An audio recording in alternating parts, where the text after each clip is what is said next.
সকাল থেকে জমজমাট ঈদ কেনাকাটা, সারা দেশে মার্কেট শপিং মলে ক্রেতার ভিড়, সাধ্যের মধ্যে খুঁজে নিচ্ছেন পছন্দের পোশাক প্রসাধনী। ঈদের আগে বেড়েছে নতুন নোটের দাম, নিষিদ্ধ হলেও কেন্দ্রীয় ব্যাংকের সামনেই বিক্রি হচ্ছে দেদারসে। অসাধু চক্রের দৌরাত্ম্য বন্ধের পরামর্শ বিশ্লেষকের। চট্টগ্রামে জলাবদ্ধতা নিরসনে 8টি স্বল্পমেয়াদী পরিকল্পনা, প্রধান উপদেষ্টার অনুমোদনের পর শুরু হবে কাজ। 2 মাসের মধ্যে জলাবদ্ধতা কমার আশা। নিষেধাজ্ঞার মধ্যে লক্ষ্মীপুরের মেঘনা নদীতে অবাধে ঝাটকা নিধন, সরকারি সহায়তার চাল না পেয়ে নদীতে নামার দাবি জেলেদের, অভিযান জোরদারের হুঁশিয়ারি।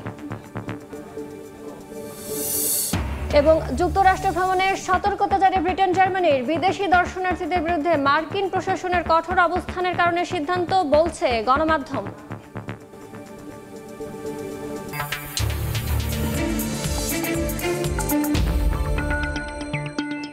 দেখছিলেন শিরোনাম। আমন্ত্রণ জানাচ্ছি দেশ ও দেশের বাইরের অর্থ বাণিজ্যের নানা খবর নিয়ে আমাদের নিয়মিত আয়োজন এই সময়ের বাণিজ্যে। আপনাদের সঙ্গে আছি আমি ইয়ানুর শিফাত।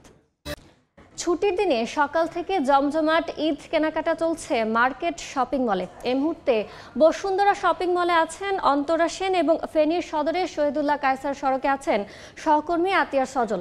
সরাসরি যাচ্ছি শুরুতেই অন্তরার কাছে। রমজানের শেষ সময়ে এসে রাজধানীর বিপণী বিতানগুলোতে কিন্তু বেশ ভিড় চোখে পড়ছে। আমি এখন আছি রাজধানীর বসুন্ধরা শপিং কমপ্লেক্সে। সকাল 11টায় কিন্তু শপিং কমপ্লেক্সের গেট খুলে দিয়েছে ক্রেতাদের জন্য। তারা এখন ঢুকছেন শপিং মলে। তারা কিন্তু অধীর আগ্রহে সকাল থেকেই কিন্তু শপিং মলের বাইরে অবস্থান করছিলেন, কখন গেট খুলবে, তারা ঢুকবেন, তারা তাদের পছন্দের জিনিসটি কিনবেন। এই অপেক্ষায় কিন্তু তারা সকাল থেকেই শপিং মলের বাইরে ভিড় করেছেন। আমি সকাল থেকে আমি ভিতরে বসুন্ধরা শপিং কমপ্লেক্সের ভিতরে আমি বেশ কয়েকটা দোকান ঘুরেছি। তাদেরও কিন্তু বেশ প্রস্তুতি দেখা যাচ্ছে যে ক্রেতারা আসবেন। সকাল থেকেই তারা তাদের দোকানগুলোকে সাজাচ্ছেন ক্রেতাদের জন্য। এবার কিন্তু বিক্রেতারা কিন্তু বলছেন যে সকালের দিকে কিন্তু সকাল থেকেই ক্রেতাদের বেশ ভিড় থাকে শপিং দোকানগুলোতে, কারণ তাদের মতে সকালের দিকে তারা ধীরে সুস্থে নিজের পছন্দের জিনিসগুলো কিনতে পারেন, পছন্দের জিনিসগুলো বাছাই করতে পারেন। এজন্য সকাল থেকেই কিন্তু বিপণী বিতানগুলোতে ভিড় থাকে। আমি বাইরে ক্রেতাদের সঙ্গে কয়েকজন ক্রেতার সঙ্গে কথা বলেছি। তারা জানিয়েছেন যে সকালের দিকে আবহাওয়াটা ঠান্ডা থাকার কারণে কিন্তু তারা সকালের সময়টাই বেছে নেন শপিং করার জন্য, নিজেদের পছন্দের জিনিস কেনার জন্য। তাদের এখন কিন্তু ঈদের শেষ সময়ের কেনাকাটা তাদের চলছে। তারা এরই মধ্যে নিজেদের পছন্দের জামা কিনে ফেলেছেন। এখন তারা খেয়াল রাখছেন যে তাদের পছন্দের আনুষঙ্গিক আর কোনো জিনিস বাকি আছে কিনা সেগুলোর দিকে তারা খেয়াল করছেন। শেষ সময়ের কেনাকাটা তারা এখন ব্যস্ত আছেন। ঈদ কেনাকাটার সর্বশেষ পরিস্থিতি জানতে আমরা এখন সরাসরি চলে যাব ফেনীতে। সেখানে আছেন আমাদের সহকর্মী আতিয়া সজল। আসলে যেমনটি বলছিলেন, ফেনীতেও ঠিক একই অবস্থা। আসলে আমরা দেখেছি যে ঈদ যত ঘনিয়ে আসছে ততই কিন্তু ঈদ কেনাকাটায় যে ক্রেতারা তারা কিন্তু ভিড় জমাচ্ছে ফেনীর বিভিন্ন শপিং মল মার্কেটগুলোতে। এবং এখন সকালবেলায় হয়তো দোকানিরা তাদের যে দোকানগুলো সাজাচ্ছে এবং ক্রেতাদের জন্য তাদের যে সামগ্রীগুলো রয়েছে, বিভিন্ন কাপড় চোপড় বা বিভিন্ন ধরনের কসমেটিক্স, জুতার দোকান, এইসবগুলোতে মূলত বেশি ভিড় থাকে এবং তারা এখন ক্রেতাদের উদ্দেশ্যে সেগুলো ডিসপ্লে করছে। এবং বিক্রেতারা যেটা বলছে, মূলত আসলে বেলা বাড়লেই তো মানুষের ভিড় বাড়তে শুরু করে, বিশেষ করে ইফতারের ঘণ্টা দুয়েক আগে এবং ইফতারের ঘণ্টাখানেক পরেই মূলত মানুষের উপচে পড়া ভিড় থাকে প্রত্যেকটি বিপণী বিতান এবং শপিং মলগুলোতে এবং বিভিন্ন মার্কেটগুলোতে। এবং যে কেনাকাটার যে বিষয়গুলো, বিশেষ করে কাপড়ের দোকানে, জুতোর দোকানে এবং বিশেষ করে মহিলাদের কসমেটিক্সের দোকানে মূলত ভিড়টা সামাল দিতে বিক্রেতাদের একটু হিমশিম খেতে হয় হয় বলে তারা বলছেন। এবং বিক্রির যে বিষয়টা বলছে, গত বছরের তুলনায় বিক্রি তেমন না বাড়লেও কিন্তু কাস্টমাররা ঘুরে ঘুরে তাদের মার্কেটগুলোতে গিয়ে তাদের পছন্দের যে পোশাক, জুতো, কসমেটিক্স বা প্রয়োজনীয় জিনিসটি একাধিক জায়গায় যাচাই করে তারা ক্রয় করছে। এবং ঈদকে কতটা বর্ণিল করা যায়, নিজের পছন্দের জিনিসটি যেখান থেকে খুঁজে বের করা যায় এবং দামের সাথে মানের যে সমন্বয় সেটিও কিভাবে করা যায়, এই বিষয়গুলো দেখছে। আর আমরা যে জায়গাটিতে রয়েছি, ফেনীর শহীদুল্লাহ কায়সার সড়কে, এই সড়কটিতে মূলত দেশের বিভিন্ন ব্র্যান্ডের, নামি দামি ব্র্যান্ডের অন্তত 30 থেকে 35টি আউটলেট রয়েছে বা তাদের শাখা রয়েছে। এবং এ সকল শাখাগুলোতে কিন্তু একটি অলিখিত প্রতিযোগিতা চলে, তারা কিভাবে নিজেকে সমৃদ্ধ করবে বা ক্রেতাদের কিভাবে আকর্ষণ করা যায়। অনেকে মাইকিং করে বা বিভিন্ন শহরে বিভিন্নভাবে ঢোল বাদ্য বাজিয়েই কিন্তু এভাবে তাদের ক্রেতাকে আকর্ষণ করার চেষ্টা করেন। এই ছিল আমার কাছে মূলত ফেনীর যে কেনাকাটা ঈদবাজারের তার সবশেষ। ঈদ কেনাকাটার সবশেষ জানাচ্ছিলেন সহকর্মীরা। অন্য প্রসঙ্গ, টাকার কেনাবেচার বৈধতা যেখানে নেই, সেখানে আবার ঈদ সামনে রেখে নতুন নোটের দাম বাড়িয়ে দিয়েছে অসাধু চক্র। তাদের এই দাম বৃদ্ধিকে উস্কে দিয়েছে ঈদে বাংলাদেশ ব্যাংকের নতুন নোট না ছাড়ার সিদ্ধান্ত। টাকার হাটে বেড়েছে মৌসুমি বিক্রেতাদের দৌড়ান্ত। বান্ডেল প্রতি খরচ পড়ছে 400 থেকে 500 টাকা। এই চক্রকে থামাতে প্রশাসনকে উদ্যোগী হওয়ার তাগিদ বাংলাদেশ ব্যাংকের। সাইফুল ইসলামের রিপোর্ট।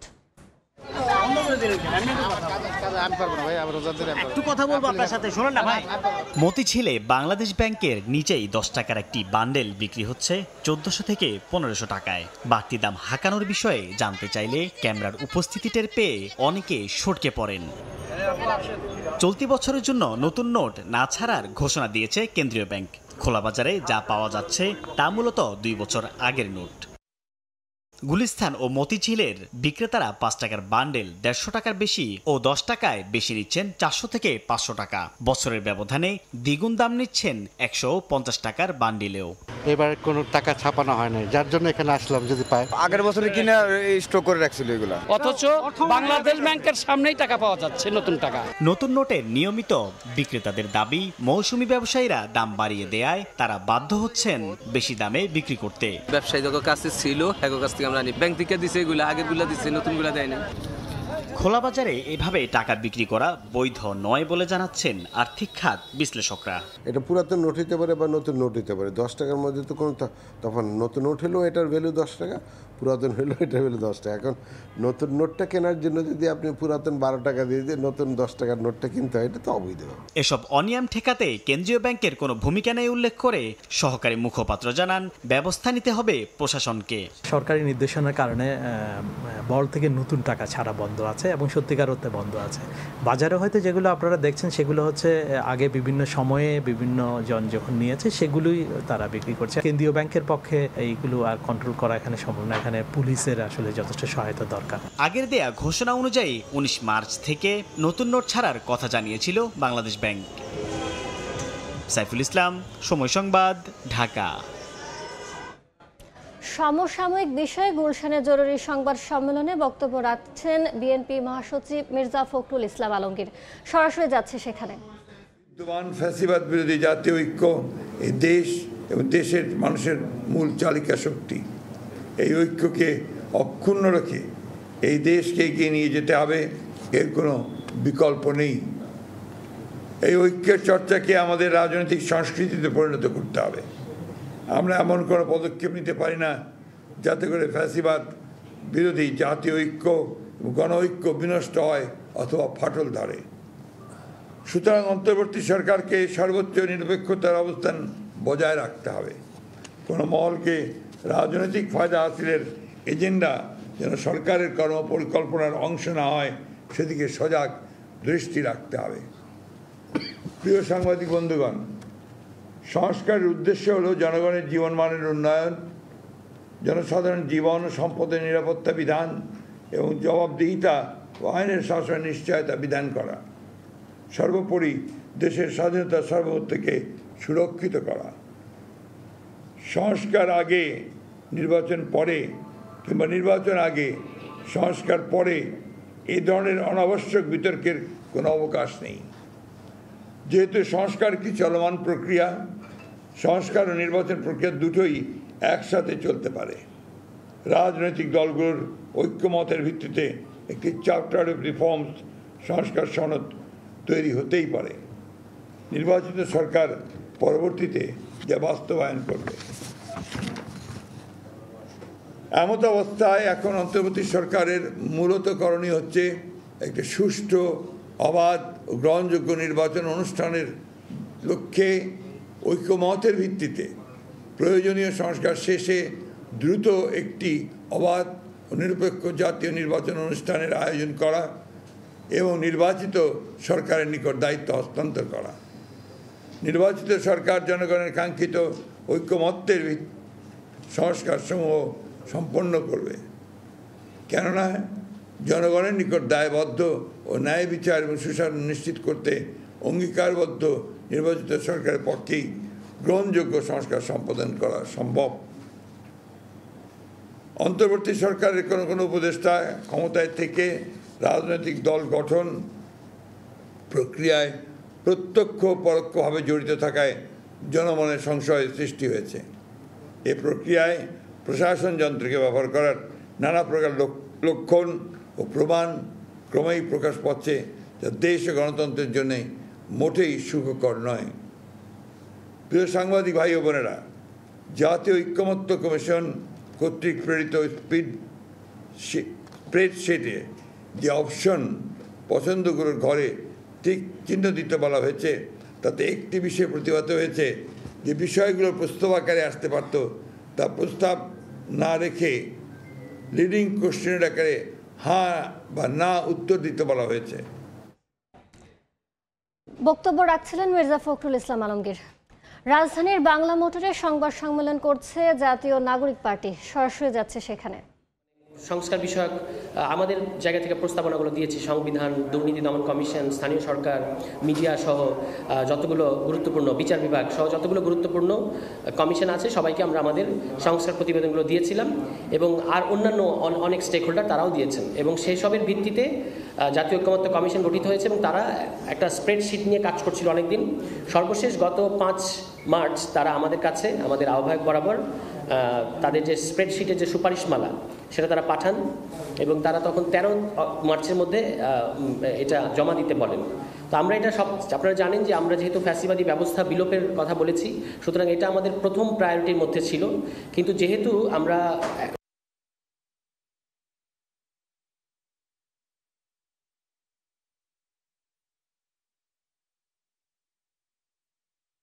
তো তারপরে আমরা আমাদের আলোচনার ভিত্তিতে একটা টিম কাজ করেছে এই স্প্রেডশিট সুপারিশগুলো নিয়ে এবং কোনো কোনো ক্ষেত্রে যারা বাইরের বিভিন্ন বিষয়ভিত্তিক এক্সপার্ট, যেমন বিচার বিভাগ কিংবা দুর্নীতি দমন কমিশন কিংবা সংবিধান, এসব ক্ষেত্রে যারা বিষয়ভিত্তিক এক্সপার্ট তাদের সাথেও আমাদেরকে কথা বলতে হয়েছে।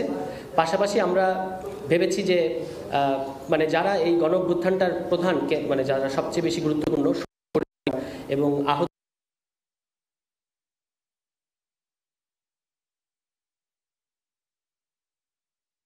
দর্শক, ঈদ কেনাকাটা নতুন নোট নিয়ে আলোচনার জন্য আমাদের সঙ্গে স্টুডিওতে আছেন Bangladesh Institute of International and Strategic স্টাডিজের গবেষণা পরিচালক মাহফুজ কবির। স্যার, এই সময় বাণিজ্যে আপনাকে স্বাগত। ধন্যবাদ।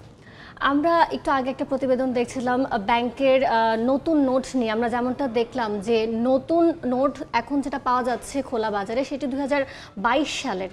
এর পেছনে আপনি কারণটা কি দেখছেন যে এখন এত আগের নোট কেন পাওয়া যাচ্ছে? না, আসলে যে নোটগুলো ছাপা হয়েছে সেগুলো আমার ধারণা যে অতিরিক্ত ছাপা হয়েছিল, কারণ এই সময়টাতে কিন্তু দেশের অর্থনীতিতে নানা রকমের টালমাটাল অবস্থা তৈরি হয়েছে। আমরা দেখতে পাচ্ছি যে আসলে ব্যাংকগুলো অনেকটা সংকটের মধ্যে ছিল, এখনও আছে। তো এই সমস্ত কারণে আগে থেকে হয়তো একটা পরিকল্পনা করে প্রচুর অর্থ ছাপানো হয়েছিল এবং পরবর্তী সময়ে যেহেতু ট্রানজ্যাকশন কমে গেছে, এই কারণে আসলে ওই নোটগুলো খুব একটা প্রয়োজন পড়েনি, বা বাংলাদেশ ব্যাংকের ভল্টে ছিল বা ব্যাংকগুলোতেও গচ্ছিত আকার ছিল। তো এই সমস্ত কারণে দেখা যাচ্ছে যে নোটগুলো আগে কিনে নিয়েছিল যারা যে নোটের ব্যবসা করে, বিশেষ করে যে খোলা বাজারে বাংলাদেশ ব্যাংকের সামনেই বা মতিঝিলে, তো তারা এগুলো কিনে রেখে দিয়েছিল এবং পরবর্তী সময়ে এগুলোর হয়তো প্রয়োজন হয়নি বা বিক্রি হয়নি। এই কারণেই তাদের কাছে এখনও পর্যন্ত নোটগুলো আছে এবং পরবর্তী সময়ে আসলে যে বাংলাদেশ ব্যাংক যে নোটগুলো ছাপিয়েছে সেগুলো কিন্তু এই মুহূর্তে যে বাণিজ্যিক ব্যাংকগুলো আছে তাদের ভল্টের মধ্যে আছে, সংরক্ষিত অবস্থাতে আছে এবং সেগুলো এখন খুব একটা ট্রানজ্যাকশন হচ্ছে না। এবং এই ঈদকে সামনে রেখে যে এক ধরনের কথাবার্তা ছিল যে হয়তো 19শে মার্চের মধ্যে এই নতুন নোট লেনদেনের বিশেষ করে বাংলাদেশ ব্যাংক থেকে ছাড়ার কথাবার্তা বলা হয়েছিল, যেটা বাণিজ্য ব্যাংকগুলো সেগুলো ছাড়বে, কিন্তু সেটাও এখন যেহেতু বাতিল করা হয়েছে সেই আদেশ, তো সুতরাং এখন পুরনো নোটগুলোই চলছে এবং আগের যে নোটগুলো অনেক আগে ছাপা হয়েছে সেগুলোই এখনো পর্যন্ত যারা টাকার ব্যবসা করছেন যেটা অবৈধ, তো সেখানে ওই নোটগুলোই আছে। আচ্ছা, আমরা যেমনটা দেখছি যে টাকাই কিনছে বাড়তি টাকা দিয়ে, আপনি এই জিনিসটা তো অবৈধ, এটি বন্ধ করার জন্য কি উদ্যোগ নেওয়া যায়? আসলে টাকার ব্যবসা অবৈধ হলেও এটা কিন্তু অনেক দিন ধরে চলছে এবং বাংলাদেশ জন্মের পর থেকেই তো আমরা শুনতে পাচ্ছি, দেখতে পাচ্ছি যে বাংলাদেশ ব্যাংকের নিচেই মতিঝিলেই কিন্তু এই যারা হকার বা এই ধরনের ছোটোখাটো যারা ব্যবসা করে থাকেন তারা এই কাজটা করেন। এবং এখানে যেটা বলা হয় সেটা হলো যে আসলে পুরনো নোটগুলোর বিনিময়ে কিন্তু অল্প কিছু মার্জিন রেখে এই নতুন নোটগুলো বিক্রি করে থাকেন, সারা বছর ধরে এটা চলে, কিন্তু ঈদের সময় এই বাজারটা জমজমাট হয়ে যায়, তখন সবাই যায় এখানে, যাতে পরিবারের সদস্য তাদেরকে নতুন নোট উপহার দেন, যারা শিশু রয়েছেন আত্মীয় স্বজন রয়েছেন তাদেরকে দেন। এটা একটা সংস্কৃতিতে পরিণত হয়েছে বহু বছর ধরে বাংলাদেশে এবং এইটাকে পুঁজি করে কিন্তু এই ঈদের সময় এই বাজারটা জমজমাট হয়ে ওঠে। এবং সবচেয়ে আশ্চর্যের বিষয় হচ্ছে সেখানে পুলিশরাও হয়তো ওইভাবে জানেন বা জানেন না, কিন্তু বাংলাদেশ ব্যাংক থেকে যদি এটা ইনস্ট্রাকশন আসতো, যে নির্দেশনা হতো যে না এইভাবে এই পুরো টাকার ব্যবসাটা অবৈধ এবং এটা যারা করে তাদের বিরুদ্ধে আইনগত ব্যবস্থা নেওয়া উচিত, তো সেইভাবে ইনস্ট্রাকশন দিলে কিন্তু পুলিশ এই ব্যবসাটা চলতে দিত না। তার কারণ ব্যাংকে গেলেই নতুন নোট পাওয়া যাচ্ছে, তো কেন এই যে এটার ব্যবসা হবে? তো এইটার ব্যবসাও নয় এবং একই সঙ্গে যে নিয়মের মধ্যে থেকে এটা এই ব্যাংক বা যে সমস্ত অন্যান্য আর্থিক প্রতিষ্ঠান তারা এই কাজগুলো করবে, বিনিময় করবে শুধু, তো এইটাই হচ্ছে মূল কাজ এবং এটা হচ্ছে আইনগত বিষয়। তো সেই আইনগত বিষয়টা যাতে বজায় থাকে সেটার জন্য আরও আগেই এই বিষয়ে উদ্যোগ গ্রহণ করা দরকার ছিল, এখনও পর্যন্ত উদ্যোগ গ্রহণ করছে না। আমি মনে করি যে এই অবৈধ বিষয়টা বন্ধে খুব দ্রুত আসলে আইনগত ব্যবস্থা নেওয়া উচিত। এই বছর আমরা দেখছি বাংলাদেশ ব্যাংক হচ্ছে নতুন টাকা ঈদ উপলক্ষে ছাড়ছে না, এই বিষয়টি কিভাবে দেখছেন? বাংলাদেশ ব্যাংকের ভল্টে অনেক টাকা আছে, মানে 25-26 কোটি টাকা কিন্তু এমনিতে থাকে, যেটা আসলে যে কোনো সময় ব্যাংকে দেওয়ার জন্য রেডি থাকে। আর বাণিজ্যিক ব্যাংকগুলোর ভল্টেও এখনও পর্যন্ত নতুন টাকা আছে, কিন্তু বাংলাদেশ ব্যাংকের দিক থেকে নির্দেশনা দেওয়া হয়েছে যে ওই টাকাগুলো যেন ছাড়া না হয়, মানে যারা গ্রাহক তাদেরকে যেন না দেওয়া হয়, এবং সেই নির্দেশনা অনুযায়ী এখন বাণিজ্যিক ব্যাংকগুলো সেই অর্থটা দিচ্ছে না এবং বিপুল পরিমাণে অর্থ ভল্টের মধ্যে আছে। এখন সমস্যা হচ্ছে কি যে এই টাকাটা কি করা হবে, মানে ভবিষ্যৎটা কি? আমার ধারণা এই টাকাগুলো পরবর্তী কোনো সময় এটা প্রচলন করা হবে, তার কারণ এটা যদি না করা হয় তাহলে বিপুল পরিমাণে আর্থিক ক্ষতি হবে বাংলাদেশ ব্যাংকের। তো সেটা নিশ্চয়ই যে জনগণের করের অর্থ এরকম একটা ক্ষতি হোক, অপচয় হোক, সেটা কেউই চায় না। কিন্তু ঈদকে সামনে রেখে আসলে নতুন টাকা, একেবারে নতুন ডিজাইনের যে টাকা, যেখানে কোনো ব্যক্তির ছবি নেই, তো এই টাকা আসলে আনার কথা ছিল এবং সেই বিষয়ে সিদ্ধান্ত হয়েছিল গত ডিসেম্বর মাসে। তো এর মধ্যে আসলে বাংলাদেশ ব্যাংক প্রস্তুতি নিতে পারেনি, এই কারণেই আসলে নতুন টাকাটা আসেনি। নতুন টাকাটা আসলে কিন্তু তখন এই অর্থটা যেত, সিদ্ধান্ত হয়েছিল 19শে মার্চে দেওয়া হবে, কিন্তু এর মধ্যে যেহেতু নতুন টাকাটা আসেনি বাংলাদেশ ব্যাংকের কাছে ছাপা হয়ে, সুতরাং এই কারণেই আসলে এই আপনার কাছে আমার শেষ প্রশ্ন হচ্ছে ঈদ নিয়ে। এখন তো ঈদ কেনাকাটা বেশ জমজমাট, আপনি অর্থনৈতিক অবস্থাটা কেমন দেখছেন, কতটা গতিশীল? আসলে দেশের অর্থনীতিতে এখন কিছুটা এটা স্লো গো এরকম একটা অবস্থা আছে, মানে প্রবৃদ্ধির যে আগের ধারা ছিল সেগুলো কিন্তু এখন পাওয়া যাবে না, কর্মসংস্থানও কিছুটা কম, বিনিয়োগ কম, তবে মানুষের মধ্যে চাঞ্চল্য আছে, মানুষ কিন্তু প্রচুর যাচ্ছেন এই বাজারগুলোতে এবং তারা তাদের পছন্দমতো জিনিসপত্রগুলো কিনছেন। একটা সমস্যা হয়েছে যে এই তৈরি পোশাক যেটা আসলে অবৈধভাবে আসলে বাংলাদেশে আসতো পার্শ্ববর্তী দেশ থেকে, সেটা এই বছর আসছে না বা আসলে খুবই কম। তো এই কারণে যেটা হচ্ছে দেশের ভিতরে উৎপাদিত যে সমস্ত পোশাক, মানে মূলত ঈদের সময় পোশাক এবং জুতার চাহিদা থাকে, অন্যান্য পণ্যের থাকে কিন্তু এই দুটোর সবচেয়ে বেশি। তো এখন যেহেতু ওই পোশাকটা আসছে না, সুতরাং দেশীয় যে সমস্ত উৎপাদিত পোশাক সেগুলোর বাজারটা কিন্তু ভালো হচ্ছে এখন, এবং দেশীয় উদ্যোক্তারাও একটা ভালো মুনাফার মুখ দেখছেন। জিনিসপত্রের দাম বেশি কিন্তু দেশের শিল্প বাণিজ্য যেহেতু সম্প্রসারিত হচ্ছে, আমি মনে করি যে এটা দেশের জন্য ভালো এবং আসলে এইটাই হওয়া উচিত যে এই সমস্ত অনানুষ্ঠানিক যে বাণিজ্য সেটা বন্ধ হয়ে আনুষ্ঠানিক বাণিজ্য উৎপাদন যদি হয় তাহলে, এবং ঈদের সময় তো অনেক বেচা কেনা হয়, অনেক বিনিয়োগ হয়, তাই আমি মনে করি এই সময় আসলে দেশীয় উদ্যোক্তাদের অনেক বেশি সুযোগ থাকা উচিত। ধন্যবাদ জনাব মাহফুজ কবির আমাদের সঙ্গে যুক্ত হওয়ার জন্য। ধন্যবাদ। ঈদ কেনাকাটা ও নতুন টাকা নিয়ে আমাদের সঙ্গে আলোচনা করছিলেন ডক্টর মাহফুজ কবির। দেখছেন এ সময়ের বাণিজ্য, সঙ্গেই থাকুন। চট্টগ্রামের জলাবদ্ধতা নিরসনে নতুন করে 8টি স্বল্পমেয়াদী পরিকল্পনা নিয়েছে সিটি কর্পোরেশন। প্রধান উপদেষ্টার অনুমোদনের পরেই শুরু হবে বাস্তবায়নের কাজ। 2 মাসের মধ্যে সহনীয় হবে জলাবদ্ধতা আশা সংশ্লিষ্টদের। 8,500 কোটি টাকা খরচের পরও বর্ষায় জলাবদ্ধতায় ডুবে বন্দরনগরী চট্টগ্রামের অধিকাংশ এলাকা নিরসনে সমাধান খুঁজতে প্রধান উপদেষ্টা ডক্টর মোহাম্মদ ইউনূসের নির্দেশে 4 উপদেষ্টাকে দেয়া হয় বিশেষ দায়িত্ব। এবার বর্ষার আগে জলাবদ্ধতা সহনীয় পর্যায়ে আনতে বিশেষজ্ঞ দলের সমন্বয়ে স্বল্পমেয়াদী 8টি অ্যাকশন প্ল্যান তৈরি করে এগুচ্ছে সিটি কর্পোরেশন। নানা সংস্থার সঙ্গে কথা বলে 1 সপ্তাহ ধরে নগরীর নানা খাল নালা পরিদর্শন করে দলটি। অস্ট্রেলিয়ায় ড্রেনেজ এবং জলবায়ু পরিবর্তনে কাজ করা ডক্টর আবদুল্লাহ আল মামুনের নেতৃত্বে অভিজ্ঞ দলটি মেয়রের কার্যালয়ে সম্প্রতি সংবাদ সম্মেলন করে তুলে ধরেন তাদের নানা কর্মপন্থা। বলেন, বর্ষার আগে 2 মাসের মধ্যেই সহনীয় পর্যায়ে আনা যাবে জলাবদ্ধতা। সিল্টার করছি সিলেক্টেড জায়গায় এবং কিছু ফ্লোটিং যেগুলি প্লাস্টিক্স ওগুলি ক্যাচ করার জন্য ফ্লোটিং ব্যারিয়ার করছে যাতে নদীতে না যায় এবং কিছু স্লুইস গেট ইমপ্রুভমেন্টের কাজ করছি। যে সমস্ত জায়গাগুলোতে পানি ওঠে এবার আশা করছি একদম 60 থেকে 70% কমে যাওয়ার সম্ভাবনা আছে। বিশেষজ্ঞ দলটি জানায়, প্রাথমিকভাবে চাকতাই, রাজাখালী ও মহেশখালী খালসহ 10টি খালের নিচ থেকে তোলা হবে মাটি, খালের মুখ পরিষ্কার সহ স্থাপন করা হবে বালুর ফাঁদ। অ্যাকশন প্ল্যানটি প্রধান উপদেষ্টার কার্যালয় থেকে অনুমোদনের পরই শুরু হবে বাস্তবায়নের কাজ। ডক্টর মামুন সাহেব কি অসঙ্গতি পেয়েছেন, কি করলে পরে ওয়াটার লগিং প্রবলেম সলভ হবে, একদম সংস্থা ওয়াইজ উনি একটা ডাটা তৈরি করেছেন।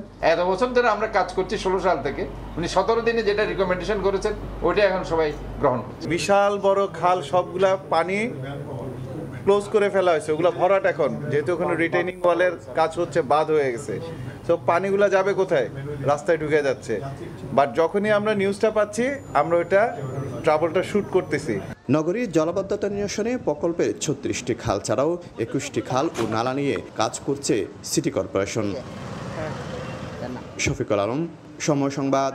দেখছেন এ সময়ের বাণিজ্য।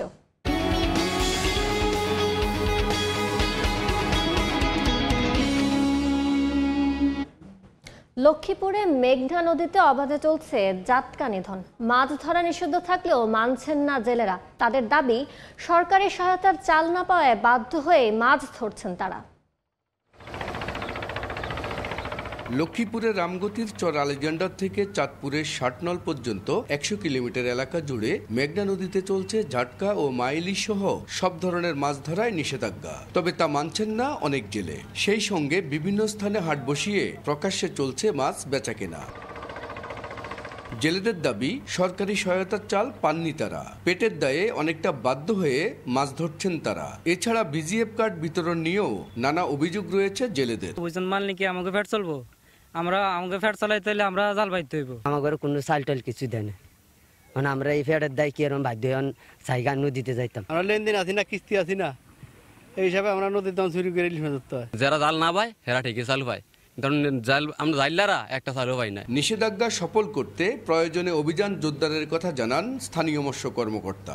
আইনের যদি কেউ অসাধুভাবে মাছ ধরে থাকে তা আমরা তার জন্য আমরা আরো কঠোর হব এবং এই ক্ষেত্রে আমরা দরকার হলে জেলা টাস্কফোর্স কমিটির সভা সিদ্ধান্ত মোতাবেক আমরা আরো কঠিন ব্যবস্থা নিব। কোনো ক্রমে এটা করার সুযোগ থাকবে না। মৎস্য অধিদপ্তরের তথ্য মতে জেলায় 45,771 জন জেলে রয়েছেন। মাঝারুল আনোয়ার টিপু, সময় সংবাদ, লক্ষ্মীপুর।